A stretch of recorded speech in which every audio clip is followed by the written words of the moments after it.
masuk di materi ini ya, story-nya, dan kami rasa untuk tipsnya ini juga kami rasa ini based on people-nya ya, based on people-nya, karena kami tahu juga beberapa mungkin mahasiswa atau fresh graduate kondisinya mungkin berbeda-beda ya. Ada yang mungkin generation-nya sandwich, jadi harus bekerja terlebih dahulu, atau mungkin privilege-nya dari orang tuanya bisa langsung sekolah, dan kami rasa ini menyesuaikan. Dan di sini juga ada saya kasih foto ya, ini salah satu vlogger makanan favorit saya. Ini namanya Next Carlos. Di sini dia ada statement di bajunya, nanti mungkin bisa kalau yang pengen beli bajunya bisa langsung ke sini ya, Next Colony. Di sini ada butuh nasi dan bukan motivasi. Jadi memang saya juga pagi ini juga nggak beri motivasi nih, karena motivasi bukan expert ke saya. Jadi saya hanya sharing pengalaman berdasarkan apa yang saya lewati, mungkin nanti bisa dilengkapi oleh senior-senior yang hadir di sini. Dan buat teman-teman yang sudah lulus, kami rasa kalau niat, kami rasa semuanya niatnya sama ya, cuman tidak semua orang yang memiliki niat itu menuliskan niatnya. Nah, biasanya kalau kita tidak menuliskan niat kita, selang seminggu kita sudah lupa dengan apa yang kita niatkan, yang kita lupakan. Paling yang diingat itu sholat karena rutin. Tapi misalnya teman-teman punya big dream ya, big dream itu ya seperti penjelasan sebelumnya, mungkin di tahun kapan mungkin menikahnya, tahun kapan sekolahnya, tahun kapan lagi bekerja, peningkatan karir dan lain sebagainya. Kami rasa sangat baik jika teman-teman melakukannya dalam bentuk tulisan. Jadi tulisan ini teman-teman tiap tahun mungkin ada resolusi, tahun 2021 resolusinya apa, 2022 resolusinya apa, 2023 resolusinya apa, sampai mungkin 2030, 2045. Jadi ketika teman-teman mungkin lupa, reminder-nya dalam bentuk tulisan. Karena kalau reminder dalam bentuk orang, bisa jadi orangnya mungkin hubungannya tidak baik lagi. Jika ingatan juga bisa saja ingatannya itu bercabang-cabang, karena ingatan ketika single sama pun double ya, atau sudah menikah, itu sangat berbeda. Lalu learning by doing adalah sesuatu yang harus yang menurut saya, karena jika kita tidak melakukannya, kita tidak pernah tahu apa yang mungkin menjadi poin plus atau poin minus dari apa yang kita kerjakan. Dan kami rasa 3 poin utama ini juga sudah teman-teman lakukan, mungkin lebih dimantapkan lagi. Lalu terkadang orang sudah melakukan sesuatu itu dia tidak mengevaluasi, dan sangat baik sekali kami biasanya ketika melakukan sesuatu ada feedback ya. Mungkin nanti dari seminar ini juga tadi ada masukan dari chat admin. Ya memang saya di awal juga diberitahu sama timnya teknik sipil ini kurang lebih 25, ternyata animonya sampai 300 ya. Kami kurang ini juga ya, kurang tahu apa antusiasmenya. Berarti memang nanti teman-teman mungkin sangat banyak sekali yang tertarik di bidang bendungan. Kami doakan mungkin nanti kedepannya bekerja di bidang bendungan, karena kita punya 204 lupa bendungan existing dan 61 bendungan ongoing, belum lagi ditambah embung dan struktur lainnya yang sangat banyak sekali. Dan ini kesempatan emas ya, kesempatan emas dalam mengisi Indonesia. Lalu ketika kita melakukan sesuatu, kita memang harus punya evaluasi. Evaluasi ini kami rasa mungkin dari teman-teman, mungkin sahabat, ataupun dari rekan kerja, ataupun dari atasan, kira-kira apa yang perlu kita tingkatkan. Lalu di poin kelimanya ini juga mungkin bisa berlaku ke teman-teman, bisa juga tidak semuanya, karena kalau saya pribadi, saya orangnya penasaran dengan ilmu, jadi makanya saya coba sekolah lagi. Lepas ilmunya itu ya sangat beda sekali ya, kalau misalnya sipil ngambil ke geologi itu kan bisa dikatakan ya 90-180 derajat ya. Biasanya kita di sipil ilmunya hitung-hitungan, ketika di geologi kita berbicara tentang story jutaan tahun. Dan itu ya teman-teman yang suka challenge, kami rasa sangat baik. Dan ini menyesuaikan dengan kondisi teman-teman, tidak saklek, cuman ini based on experience saya, jika memang masuk, ya mungkin bisa dilengkapi dengan kondisi teman-teman. Yang penting menurut saya, ketika teman-teman sudah mempunyai goals ke depannya, yaitu mungkin mau sekolah lagi, atau memang mau peningkatan karir, ataupun ya mau menikah, ataupun juga pengen pindah kerja. Kalau saya tadi kan itu pindah kerjanya lumayan banyak tuh ya, karena ya saya memang orangnya merasa ya ini juga sangat tidak baik juga mungkin buat teman-teman. Kalau yang merasa loyalitasnya tinggi bisa continue, jadi jabatannya sudah oke, namun saya penasarannya sama ilmu. Jadi ya alhamdulillah di tahun 2014 2015 ada kesempatan untuk sekolah, karena di tahun sebelumnya itu sangat minim sekali untuk kita sekolah. Dan buat teman-teman saat ini yang memang pengen sekolah, ya kami rasa LPDP, ya memang tujuannya sangat baik, ya kurang lebih sekarang 30.000 anak bangsa kita yang disekolahkan baik dalam dan luar negeri, yaitu untuk mengejar ketertinggalan kita. Jadi secara tidak langsung potensi itu ataupun ilmu itu yang menyelamatkan kita ke depannya. Kami rasa seperti itu. Kami lanjutkan. Nah, terkait dengan poin 2 tadi nih, write your plan ini juga, nah ini salah satu yang menurut kami, ya ini sedikit, ya mungkin bagi teman-teman yang aktif di sosial media itu Instagram ataupun TikTok, Facebook. Nah, dulu saya sebelum membuat buku itu, saya tulis seperti ini di status Facebooknya dosen saya. Kebetulan saya award di LPDP, jadi saya bagaimana kontribusinya, dan dibalas sama dosen saya di sini, kata dosen saya, kalau bisa jadi buku bagus, mumpung ada penerbit. Nah, ini yang saya sampai sekarang, ya ini sengaja saya tunjukkan biar teman-teman, sebenarnya kalau mimpi itu nggak perlu, ya bisa jadi yang besar ya. Ya kalau memang sanggup, tidak ada masalah. Kebetulan saya orangnya pas-pasan aja, pas ada beasiswa lulus, pas ada kerjaan juga diterima gitu. Jadi ini tulisan kecil saya di status Facebook dosen saya ini juga mungkin, ya monggo kalau mau jadi inspirasi, saya tulis seperti ini.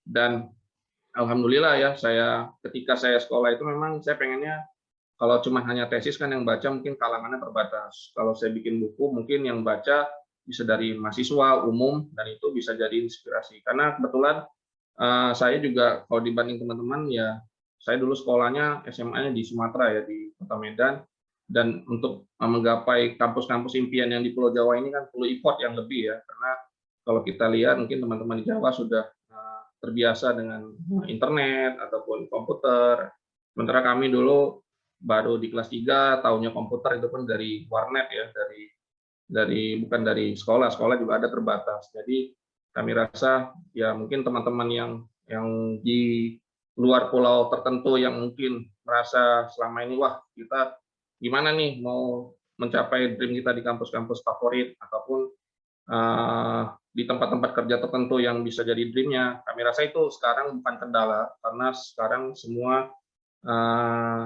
halangan ataupun rintangan ataupun batasan itu sudah tidak ada batasnya lagi. By phone aja teman-teman sudah bisa daftar di seminar kali ini.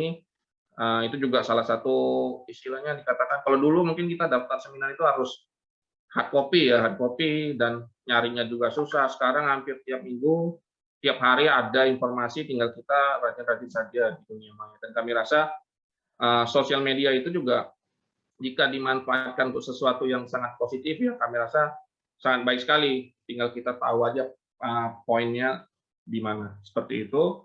Dan inilah yang saya tuliskan sebelumnya, kalau bisa jadi buku bagus. Dan ini salah satu atau 2 buku saya yang tadi dijelaskan diawalkan oleh Mbak Lovita.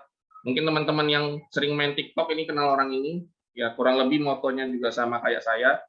Nah, jika bisa dibuat simpel, kenapa kita harus membuat itu menjadi rumit? Yang penting sesuatu yang simpel itu impact-nya sangat besar sekali. Kami rasa seperti itu, Mbak Lupita. Mohon maaf nih buat bapak-bapak, ibu-ibu atau teman-teman di luar sana terkendala ya, ini juga masukan berharga juga buat saya pribadi nih. Nanti bisa langsung ditanya jawab di sesi ini. Terima kasih ya. Monggo Mbak Lupita atau Bu Lupita untuk selanjutnya.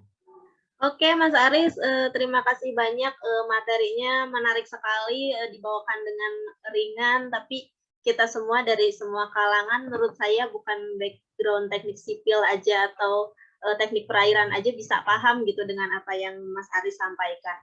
Menarik sekali, Mas. Saya sendiri ingin tahu sih, Mas, untuk misalnya bekerja di bidang teknik ya secara umum atau dalam hal ini di bidang bendungan sendiri, ada skill tertentu nggak sih atau skill lain nggak sih yang perlu kita dapatkan selain dari background pendidikan? Oke, saya jawab seringan mungkin ya, karena ini hari Minggu, kami rasa juga Bapak Ibu juga sudah banyak pikiran, jadi ini kita lebih ke diskusi biasa. Kalau di bidang bendungan, kalau pengalaman kami dulu, waktu ketika di tambang ada istilahnya namanya SAM, temporary SAM. Temporary SAM ini untuk mengalirkan air dari pit ke daerah tertentu yang gravitasinya sangat rendah. Lalu di airport juga ada pon-pon yang digunakan untuk banjir. Lalu juga di oil and gas juga ada pon-pon yang berguna. Jadi kami rasa basic ilmu itu semuanya bisa sebenarnya.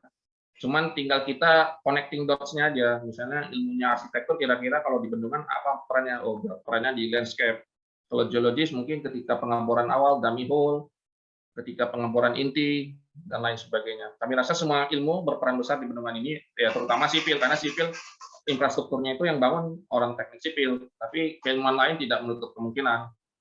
Statistik juga bisa sebenarnya, cuman mungkin saat ini perannya mungkin belum signifikan. Cuman kalau menurut saya artifisial itu kedepannya itu untuk big data bendungan ini, apalagi bor ya, bor kita ini kan saat ini kan jika ada pekerjaan bor, sangat banyak sekali. Cuman kan kita tidak ada sistem sendiri yang mengakomodir dengan bor yang pernah kita lakukan ini sama nggak jenis tanahnya atau seperti apa gitu. Kan kita melakukan bor ini dari desain, pelaksanaan konstruksi, mungkin nanti di operasi juga kita lakukan bor. Dan jika ini data ini dikompil dalam big data, nah ini mungkin peran-peran data science atau statistika, kita bisa data yang mungkin sangat baik sekali. Jika data yang sangat baik sekali, mungkin kedepannya untuk kebutuhan riset ya di akademisi dan buat kami juga di praktisi ini sangat bagus ya. Jadi memudahkan lah. Kami rasa semua ilmuwan bisa untuk berperan di bidang bendungan. Kami rasa seperti itu, Mbak. Bisa kolaborasi gitu ya, Mas ya. Terus Bisa, Mas, multidisiplin. Ya, kalau misalnya buku sendiri gimana itu Mas, bisa apa ya, Mas terpikir untuk buat buku atau prosesnya gitu Mas secara singkat? Ya.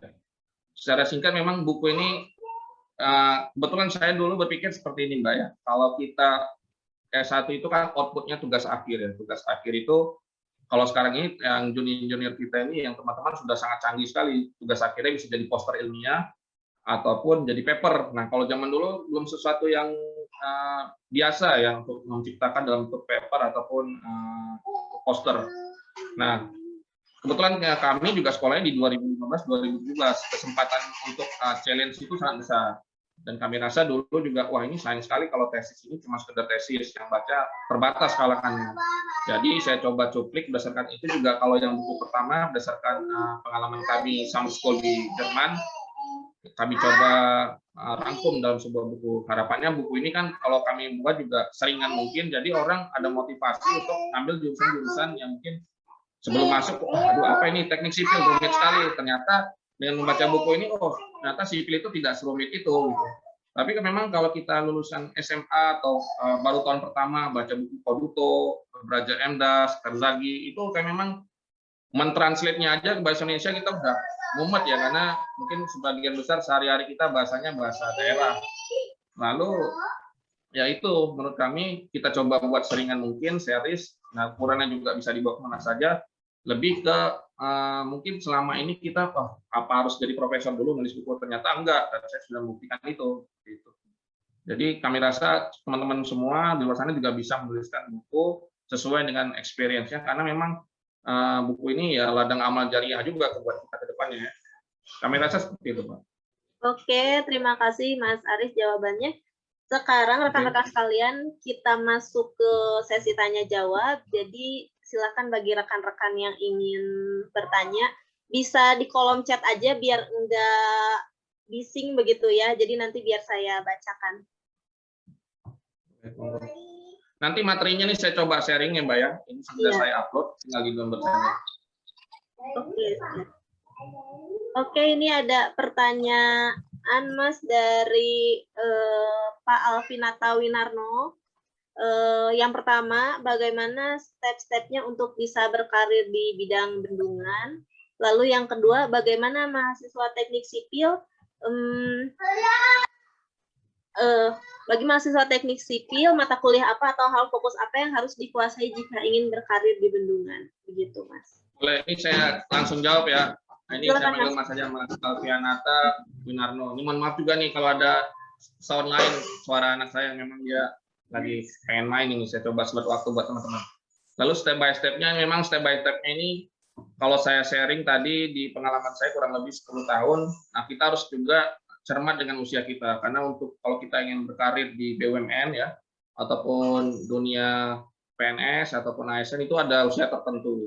Dan pengalaman kami ketika kami mendaftar BUMN itu ada mungkin syarat usianya, usia emasnya itu sampai mungkin 26 atau 27. Ingat apa? Karena sipil ini hampir di setiap kampus ada ya Mbak ya, hampir di semua kampus ada sipil. Jadi ketika kita tidak mendaftar pun di bawah kita itu masih bisa mengisi slot yang kita akan daftar. Jadi mungkin step by step-nya ketika tadi saya sudah sharing 5 tipsnya itu, tuliskan dulu saja semrawut mungkin, dituliskan plan A sampai plan Z-nya.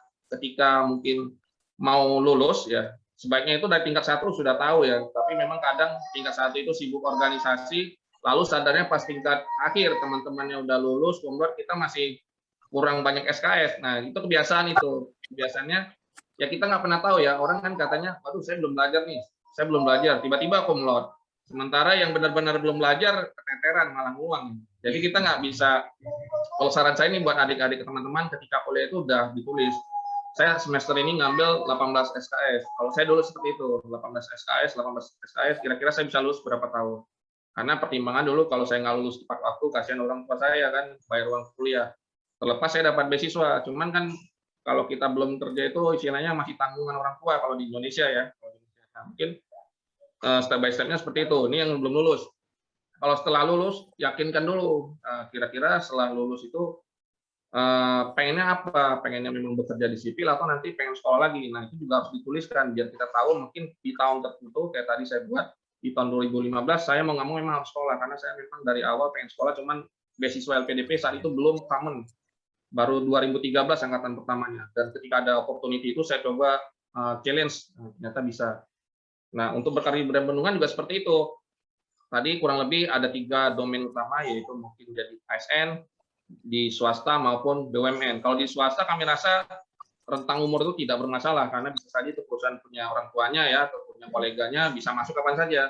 Tapi kalau pengen masuk di ASN, ada batas umur, di BUMN ada batas umurnya juga, biasanya itu programnya nanti ada MT ataupun program tertentu, PKWT, dan jika memang diikuti secara kontinu, ya insya Allah nanti karirnya juga akan menyesuaikan. Lalu nih bagi mahasiswa sipil, mata kuliah apa hal yang fokus harus dikuasai jika ingin berkarir di bidang bendungan?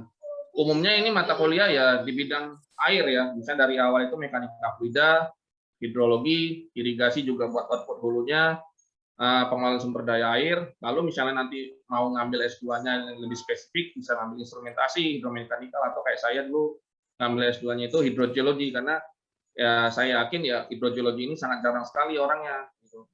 Jadi buat teman-teman yang ketika mau fokus, sebenarnya dipelajari semuanya bagus, cuman ya kalau bisa nanti IP-nya nih main ini, IP-nya harus 3, karena kalau fokus di mata kuliah tertentu IP-nya nggak nyampe 3, nanti biasanya di seleksi administrasi akan gugur. Nah, itu juga kasihan sekali. Karena dengan pandemi COVID ini, saya yakin harusnya lebih banyak belajarnya daripada TikTok-nya. Tapi ya, saya kurang tahu juga ya, ini kan personal. Kami rasa kurang lebih seperti itu, Mbak Lupita. Oke, terima kasih Mas Aris. Berikutnya ada pertanyaan dari Mbak Ana Hoirunada. Katanya, Mas, izin bertanya, kalau untuk fresh graduate, kalau ingin berkarir di bidang tambang atau PUPR, apa dituntut harus menguasai software-software tertentu, begitu, Mas? Nah, ini juga ya, ini juga sangat menarik ini. Ini juga sesuatu yang bisa dikatakan hard skill dan soft skill ya, double ini menurut saya. Karena ketika berkuliah itu tidak semua mata kuliah yang mengharuskan kita menguasai software ya. Bisa saja mungkin mata kuliah tertentu, biasanya kalau dasar pemrograman, mau nggak mau kita harus menguasai C++, dasar pemrograman.